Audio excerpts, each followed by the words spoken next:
सोचकर देखो ना, दो दोस्त हैं, बिल्कुल सेम स्कूल, सेम बैकग्राउंड और सेम टैलेंट। हाँ, मतलब दोनों ने अपनी जर्नी एकदम एक ही पॉइंट से शुरू की है। एग्जैक्टली। लेकिन कुछ सालों बाद जब उन्हें देखा जाता है ना, तो एक अपनी लाइफ में बहुत आगे निकल चुका होता है, उसके गोल्स एकदम क्लियर होते हैं, और दूसरा बस वहीं अटका हुआ होता है। बिल्कुल, बस अपनी सिचुएशन की शिकायतें कर रहा होता है। बाहर से देखने पर ऐसा लगता है जैसे एक के जूतों में रॉकेट लगे हैं और दूसरे के पैरों में जंजीरें बंधी हैं। और अक्सर समाज इसे देखकर एक बहुत ही कन्वीनियंट एक्सक्यूज दे देता है कि अरे उसकी तो किस्मत अच्छी थी, या फिर कि वो तो पैदाइशी टैलेंटेड है। मतलब ये तो सबसे आसान बहाना है। सही कहा। किस्मत का नाम देना दरअसल एक तरह का डिफेंस मैकेनिज्म है। हम हमेशा सफलता के पीछे कोई ऐसा कारण ढूंढना चाहते हैं जो हमें कंफर्ट दे सके। राइट, जिससे ये साबित हो सके कि किसी और के प्रोग्रेस में हमारा कोई कंट्रोल नहीं था। लिए आदतों से वो मुकाम हासिल किया है, तो फिर खुद की कमियों का सामना करना पड़ेगा। एग्जैक्टली। टैलेंट और लक का बहाना इंसान को उस सेल्फ रिफ्लेक्शन के दर्द से बचा लेता है। और यही वो मैजिक ट्रिक वाला इल्यूजन है जिसे आज हम तोड़ने वाले हैं। आज की इस डीप डाइव में हमारे पास जो सोर्स मटेरियल है ना, वो बुकपीडिया यूट्यूब चैनल का एक बेहद पावरफुल और लाइफ चेंजिंग ट्रांसक्रिप्ट है। और ये बहुत ही कमाल का सोर्स है। बहुत ही कमाल का। इस चर्चा का हमारा मिशन ही यही है कि हम डिकोड करें कि प्रोग्रेस का असली इंजन टैलेंट नहीं, बल्कि इंसान की हैबिट्स, टाइम मैनेजमेंट और उसका सही माइंडसेट होता है। और ये विषय उन सभी लोगों के लिए बहुत अहम है जो अपनी जिंदगी में क्लैरिटी और असली प्रोग्रेस चाहते हैं। बिल्कुल। Okay, let's unpack this. सबसे पहले टाइम मैनेजमेंट से शुरू करते हैं। सोर्स में समय को लेकर एक बहुत ही अजीब लेकिन गहरी बात कही गई है। बुकपीडिया की इस सोर्स में एक बहुत ही इंटरेस्टिंग कॉन्सेप्ट है, invisible bank account. Invisible bank account? हाँ, इमेजिन करो कि हर सुबह एक अदृश्य बैंक अकाउंट में 86,400 सेकंड्स जमा होते हैं। ओके। और इस अकाउंट का एक बहुत ही सख्त रूल है, दिन खत्म होते ही जो सेकंड्स इस्तेमाल नहीं हुए वो हमेशा के लिए गायब हो जाते हैं। मतलब कोई कैरी फॉरवर्ड नहीं, कोई सेविंग्स नहीं। बिल्कुल कोई सेविंग्स नहीं। अब अगर इसे साइकोलॉजी के नजरिए से देखें ना, तो इंसान इस करेंसी को इतनी आसानी से इसलिए खर्च कर देता है क्योंकि इसका कोई फिजिकल फॉर्म नहीं है। राइट। अगर किसी के बैंक से हर दिन 86,400 रुपए कट रहे हों तो उसे तुरंत पैनिक अटैक आ जाएगा। एग्जैक्टली, मैं भी यही सोच रही थी। लेकिन समय के गायब होने पर हमें कोई दर्द नहीं होता। और दर्द इसलिए नहीं होता क्योंकि हम खुद को बिजी रखे एक झूठी तसल्ली दे देते हैं। अरे हाँ, ये बिजी होने का इल्यूजन तो आजकल हर किसी की लाइफ का हिस्सा बन गया है। हम सुबह से शाम तक ईमेल्स चेक करते हैं, सोशल मीडिया पे डूम स्क्रॉलिंग करते हैं, नोटिफिकेशंस का रिप्लाई करते हैं। हाँ, और रात को लगता है कि वाह, आज तो बहुत काम कर लिया। लेकिन जब कोई प्रोग्रेस नापने बैठता है तो रिजल्ट 0 होता है। ये तो बिल्कुल एक स्मार्टफोन की बैटरी की तरह है। स्मार्टफोन की बैटरी? हाँ, जैसे फोन में अगर बैकग्राउंड में बहुत सारे बेकार ऐप्स खुले हो ना, जैसे फालतू के नोटिफिकेशंस या बिना मतलब की गपशप वाले ग्रुप्स। अच्छा, समझ गया। तो बिना फोन को एक्चुअल में यूज किए ही बैटरी ड्रेन हो जाती है। शाम तक बैटरी 10% पर आ जाती है और फोन हैंग करने लगता है। और हमारा ब्रेन भी बिल्कुल वैसा ही है। बिल्कुल। जब इंसान अपना सारा इनविजिबल टाइम रैंडम चीजों में खर्च कर देता है तो उसके पास उस डीप वर्क के लिए मेंटल बैंडविड्थ ही नहीं बचती जो उसे असल में आगे बढ़ा सकता है। तो मेरा सवाल ये है कि जो काम हमें बहुत अर्जेंट लगते हैं, क्या वो हमेशा हमारी ग्रोथ के लिए इम्पोर्टेंट होते हैं? ये बहुत बड़ा सवाल है। असल में जो काम अर्जेंट लगते हैं वो अक्सर दूसरों की प्रायोरिटीज होती हैं, हमारी नहीं। ओहो, ये तो बहुत सही बात बोली। हमारा ब्रेन हमेशा आसान काम की तरफ भागता है क्योंकि ईमेल्स का रिप्लाई करने से या सोशल मीडिया चेक करने से दिमाग को डोपामीन का एक इंस्टेंट हिट मिलता है। एक नकली अचीवमेंट की फीलिंग। एग्जैक्टली। दिमाग को लगता है कि उसने कुछ अचीव कर लिया, लेकिन सच्ची प्रोग्रेस तब होती है जब दिन के सबसे कीमती घंटे डीप वर्क, लर्निंग और स्किल बिल्डिंग के लिए रिजर्व किए जाते हैं। मतलब जब कोई इंसान कॉन्शियसली ये तय करता है कि वो इस सस्ते डोपामीन के जाल में नहीं फंसेगा। हाँ, और इस डीप वर्क के लिए जिस लेवल के फोकस की जरूरत होती है ना, सोर्स में उसे एक बहुत ही क्लासिक एग्जाम्पल से समझाया गया है। अरे हाँ, वो मैग्नीफाइंग ग्लास वाला एग्जाम्पल। बिल्कुल। जब सूरज की रोशनी बिखरी होती है तो उसका कोई खास असर नहीं होता। कोई भी इंसान दिन भर उस धूप में खड़ा रह सकता है। कुछ नहीं चलेगा।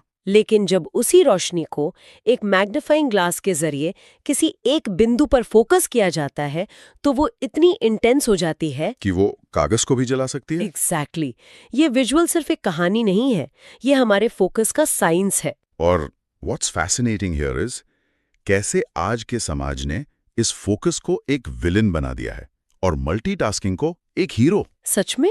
हमें लगता है कि एक साथ लैपटॉप पर काम करना, फोन चेक करना और बात करना हमें ज्यादा प्रोडक्टिव बनाता है, लेकिन न्यूरोसाइंस के मुताबिक मल्टीटास्किंग नाम की कोई चीज होती ही नहीं है। वेट, मतलब मल्टीटास्किंग एग्जिस्ट ही नहीं करती? नहीं करती है। हमारा ब्रेन एक बार में सिर्फ एक ही कॉम्प्लेक्स टास्क प्रोसेस कर सकता है।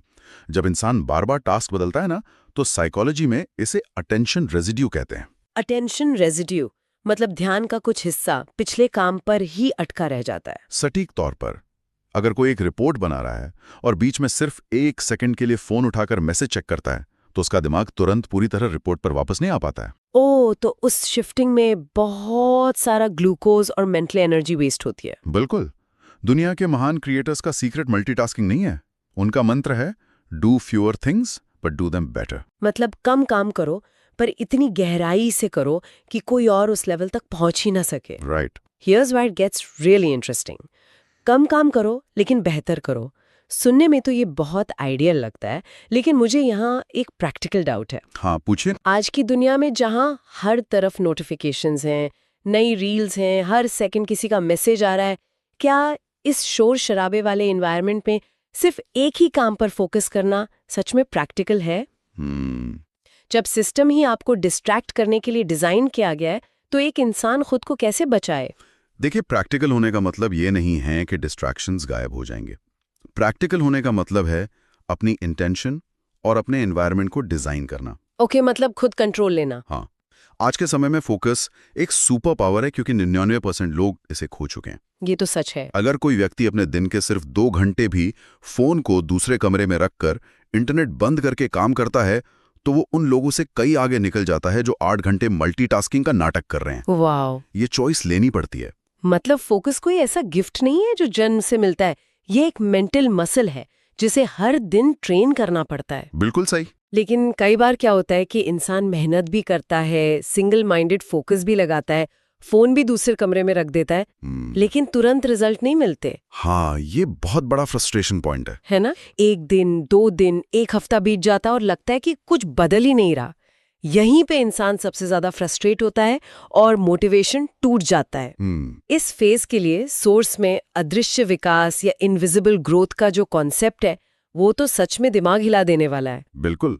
ये लाइफ का वो फेज है जहां ज्यादातर लोग गिव अप कर देते हैं, क्योंकि ह्यूमन ब्रेन इंस्टेंट ग्रेटिफिकेशन के लिए वायर्ड है। हमें तुरंत रिवॉर्ड चाहिए होता है, राइट? हाँ, इस प्रोसेस को समझने के लिए सोर्स में बैम्बू ट्री यानी बांस के पेड़ की कहानी दी गई है। ओह, मुझे वो कहानी बहुत पसंद है। जब बांस का बीज जमीन में बोया जाता है ना, तो पहले कई सालों तक जमीन के ऊपर एक छोटी सी कोपल तक दिखाई नहीं देती। इंसान उसे हर दिन पानी देता है, धूप से बचाता है, लेकिन बाहर से प्रोग्रेस बिल्कुल जीरो लगते है। कोई भी नॉर्मल इंसान तो यही सोचेगा कि बीज खराब हो गया है या मिट्टी में दम नहीं है। एग्जैक्टली। लेकिन असली जादू जमीन के नीचे चल रहा होता है। वो बीज अपनी जड़ें इतनी गहराई और मजबूती से फैला रहा होता है ताकि जब वो बड़ा हो तो हवा के भारी थपेड़ों को सह सके। वो अपने फाउंडेशन का इंफ्रास्ट्रक्चर बना रहा होता है। राइट। और फिर अचानक सालों की उस अदृश्य मेहनत के बाद वो बैम्बू ट्री कुछ ही हफ्तों के अंदर कई फीट ऊपर बढ़ जाता है। वाओ! जो ग्रोथ बाहर वालों को रातों रात की सफलता लगती है, वो असल में उन सालों की खामोश मेहनत का नतीजा होती है। ये अदृश्य विकास हमारी लाइफ पर भी बिल्कुल वैसे ही लागू होता है। सोर्स में कंपाउंड इफेक्ट का जो जिक्र है ना, वो इसी बैम्बू ट्री का साइंटिफिक वर्जन है। हाँ, बिल्कुल। अगर कोई व्यक्ति हर दिन खुद को सिर्फ 8% बेहतर बनाने की कोशिश करे, जैसे 8% ज्यादा फोकस, 8% ज्यादा रीडिंग, 8% बेटर डाइट, तो शुरू में ये बदलाव दिखाई भी नहीं दिखते। लेकिन जब ये छोटी छोटी आदतें महीनों और सालों तक कंपाउंड होती हैं, तो इसके रिजल्ट्स एक्स्ट्राऑर्डिनरी होते हैं। बहुत एक्स्ट्राऑर्डिनरी। और सबसे बड़ी बात, ये स्मॉल इंप्रूवमेंट्स सिर्फ इंसान की स्किल्स को नहीं बदलते, ये उसके ब्रेन के न्यूरल पाथवे को बदल देते हैं। इंसान की आइडेंटिटी ही बदल जाती है। और ये आइडेंटिटी शिफ्ट ही सबसे जरूरी चीज है। जब इंसान सिर्फ काम करने वाले से उठकर उस काम को जीने वाला बन जाता है। सही कहा। लेकिन इस धीमी प्रोग्रेस के दौरान जो फ्रस्ट्रेशन होती है उसे हैंडल करना सबसे बड़ा चैलेंज है। पता है, इस अदृश्य विकास के फेज में जब कोई इंसान टूट रहा होता है, जब उसे लगता है कि उसकी मेहनत का कोई नतीजा नहीं निकल रहा, तो मुझे हमेशा एक बहुत ही पावरफुल और मीनिंगफुल शायरी याद आती है। कौन सी? लहरों से डरकर नौका पार नहीं होती, कोशिश करने वालों की कभी हार नहीं होती। क्या बात है, बहुत ही गहरी बात है। जो 8% की डेली ग्रोथ है, जो आज किसी को नजर नहीं आ रही है, वो असल में हमें कल आने वाले बड़े तूफानों का सामना करने के लिए मजबूत बना रहे हैं। बिल्कुल। धीमी प्रोग्रेस भी प्रोग्रेस होती है। बिल्कुल। और जब इंसान लगातार उस प्रोग्रेस के रास्ते पर चलता है ना, तो रास्ते में मुश्किलें और प्रॉब्लम्स तो आनी है। लाइफ में प्रॉब्लम्स का आना कोई अपवाद नहीं है, ये एक नियम है। ये तो तय है। लेकिन जब सब कुछ गलत हो रहा हो, जब चारों तरफ सिर्फ परेशानियां हो, तब माइंडसेट कैसा होना चाहिए, इस पर सोर्स ने डार्क रूम की एक बहुत ही कमाल की एनालॉजी दी है। अरे हाँ, वो एनालॉजी। इमेजिन करो कि कोई इंसान एक घुप अंधेरे कमरे में खड़ा है। अब अगर वो इंसान सिर्फ उस अंधेरे को कोसता रहे, ये कंप्लेन करे कि अंधेरा क्यों है, मेरे साथ ही ऐसा क्यों होता है, हाँ मेरी तो किस्मत ही खराब है, तो क्या वो अंधेरा दूर होगा? कभी नहीं। इवोल्यूशनरी साइकोलॉजी के हिसाब से कंप्लेन करना बहुत आसान है, क्योंकि इससे दिमाग को लगता है कि गलती हमारी नहीं, हालात की है। ये एक तरह का विक्टिम माइंडसेट है। लेकिन जैसे ही वो इंसान कंप्लेन करना छोड़कर एक छोटी सी मोमबत्ती जलाता है, तो वो कैंडल उस पूरे अंधेरे को चीर देती है। बिल्कुल। ये मोमबत्ती है सॉल्यूशन ओरिएंटेड माइंडसेट।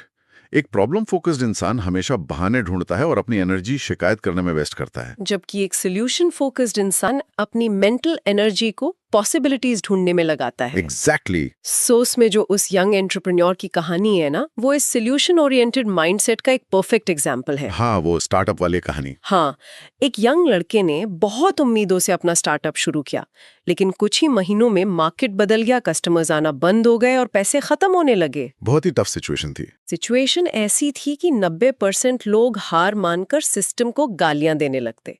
लेकिन उसने कंप्लेन करने के बजाय खुद से एक बहुत ही पावरफुल सवाल पूछा, इस सिचुएशन का बेस्ट पॉसिबल सॉल्यूशन क्या हो सकता है? बस उस एक सवाल ने उसका पूरा मेंटल फ्रेमवर्क बदल दिया। सक्सेसफुल लोग प्रॉब्लम से डरते नहीं हैं या उनसे भागते नहीं हैं। वो प्रॉब्लम्स को पजल्स की तरह देखते हैं जिन्हें सॉल्व करना है। सही कहा। ये पजल वाली एनालॉजी बहुत सही है। अगर मैं इसे अपने नजरिए से देखूं तो मुझे लगता है कि प्रॉब्लम्स असल में जिम के वेट्स की तरह होती है। अच्छा, वो कैसे? जैसे जब कोई जिम जाता है तो डंबल उठाने में दर्द होता है, मसल्स टूटती हैं। हाँ, पेन होता है। लेकिन उसी भारी वजन को बार बार उठाने से नई और मजबूत मसल्स बनती हैं। उसी तरह लाइफ में जब प्रॉब्लम्स आती हैं और इंसान उन्हें सॉल्व करता है तो उसका मेंटल मसल मजबूत होता है। आज की प्रॉब्लम कल की स्ट्रेंथ बन जाती है। This raises an important question. अगर इंसान में ये मेंटल स्ट्रेंथ आ भी जाए, वो अपनी मोमबत्ती खुद जलाना सीख भी ले, तो क्या वो अकेले दम पर दुनिया जीत सकता है? ओह, ये अच्छा सवाल है। अक्सर हम इंडिविजुअल टैलेंट को इतना ग्लोरीफाई कर देते हैं कि एनवायरनमेंट की ताकत को भूल जाते हैं। लाइफ में आगे बढ़ने के लिए सिर्फ अकेले का माइंडसेट काफी नहीं होता। एनवायरनमेंट, जिसके बारे में अक्सर सबसे कम बात की जाती है। हम सोचते हैं कि हमारा विल पावर हमारे एनवायरनमेंट से ज्यादा स्ट्रांग है, जो कि सबसे बड़ा झूठ है। If we connect this to the bigger picture, हमारा आसपास का माहौल, हमारी पूरी सोच, हमारे एक्शन और हमारी एम्बिशन को शेप करता है। बिल्कुल। सोर्स में एक बहुत ही फेमस कोट का जिक्र है कि हर इंसान उन 5 लोगों का एवरेज बन जाता है जिनके साथ वो अपना सबसे ज्यादा समय बिताता है। हाँ, the average of 5 people rule. इसके पीछे न्यूरोसाइंस का एक कंसेप्ट है, मिरर न्यूरॉन्स। हमारा दिमाग अनजाने में ही हमारे आसपास के लोगों के बिहेवियर, उनकी भाषा, उनके डर और उनके सपनों को कॉपी करने लगता है। ओह, तो मतलब हम स्पंज की तरह सब सोख रहे होते हैं। एग्जैक्टली। अगर आसपास के लोग हमेशा शिकायतें करते हैं, बड़े सपने देखने से डरते हैं, तो धीरे धीरे इंसान भी वैसे ही सोचने लगता है। जैसी संगत वैसी रंगत। इसे तो हम सभी ने अपनी लाइफ में कभी न कभी महसूस किया है। अगर दोस्तों का ग्रुप ऐसा है जो हर वीकेंड पार्टी करने में यकीन रखता है, तो कोई एक इंसान अकेले बैठकर डीप वर्क नहीं कर पाएगा। नामुमकिन है। लेकिन आज के डिजिटल युग में इसमें एक बहुत बड़ी पॉजिटिव साइड भी है। वो क्या? पहले के जमाने में हमारा नेटवर्क सिर्फ उन लोगों तक सीमित होता था जो हमारे मोहल्ले, स्कूल या शहर में होते थे। लेकिन आज हमारे पास डिजिटल नेटवर्क की ताकत है। अरे हाँ। बुक्स, पॉडकास्ट, आर्टिकल्स और बेहतरीन YouTube वीडियोस के जरिए हम दुनिया के सबसे महान और इनोवेटिव लोगों के विचारों से जुड़ सकते हैं। जब कोई इंसान एक अच्छी किताब पढ़ता है ना, तो वो असल में उस लेखक के दिमाग के साथ मेंटली समय बिता रहा होता है। वाह, ये सोचने का कितना खूबसूरत तरीका है।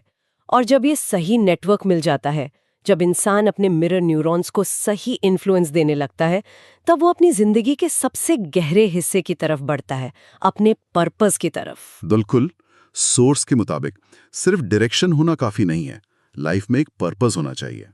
सोचिए, दो लोग एक ही काम कर रहे हैं। एक व्यक्ति सिर्फ महीने के अंत में मिलने वाली सैलरी के लिए काम कर रहा है और दूसरा उसी काम को एक बड़े मिशन की तरह देख रहा है। जमीन आसमान का फर्क होगा दोनों में। हाँ, दूसरे इंसान के लिए सुबह जल्दी उठना, मेहनत करना और डिसिप्लिन में रहना कोई बोझ नहीं होता। पर्पस ही उस डिसिप्लिन को आसान बनाता है जो बाकी लोगों को टॉर्चर लगता है। लेकिन रुको, मुझे यहाँ एक मेजर डाउट है। बताइए। अगर हम किसी यंग स्टूडेंट की बात करें, जिसकी उम्र 18-19 साल है, जो अभी कॉलेज में है या अपना करियर शुरू कर रहा है, क्या उसके लिए अपना पर्पस खोजना बहुत मुश्किल या डरावना काम नहीं है? डरावना तो लगता है। मतलब मूवीज और पॉप कल्चर ने तो ऐसा दिखा रखा है कि पर्पस खोजना आसमान से बिजली गिरने जैसा है, कि एक दिन अचानक आप सोकर उठेंगे और आपको कोई डिवाइन मैसेज मिलेगा कि यही तुम्हारा पर्पस है। क्या रियल लाइफ में सच में ऐसा होता है? ये बहुत ही शानदार पॉइंट है और सोर्स भी इस इल्यूजन को पूरी तरह तोड़ता है। पर्पस आसमान से नहीं गिरता और ना ही ये कोई ऐसी चीज है जो किसी पहाड़ की चोटी पर जाकर मेडिटेशन करने से मिलेगी। तो फिर कैसे मिलता है? पर्पस अक्सर इंसान के अंदर ही छिपा होता है, बस वो बहुत शांत आवाज में बात करता है। ये एक बार में नहीं मिलता, बल्कि धीरे धीरे क्यूरियोसिटी और अपने इंटरेस्ट को फॉलो करने से डिस्कवर होता है। मतलब ये ब्रेड क्रम्स फॉलो करने जैसा है, एक के बाद एक क्लू ढूंढना। बिल्कुल।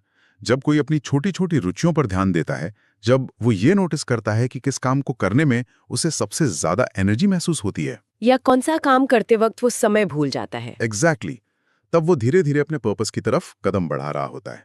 ये एक लंबी जर्नी है, कोई वन टाइम इवेंट नहीं।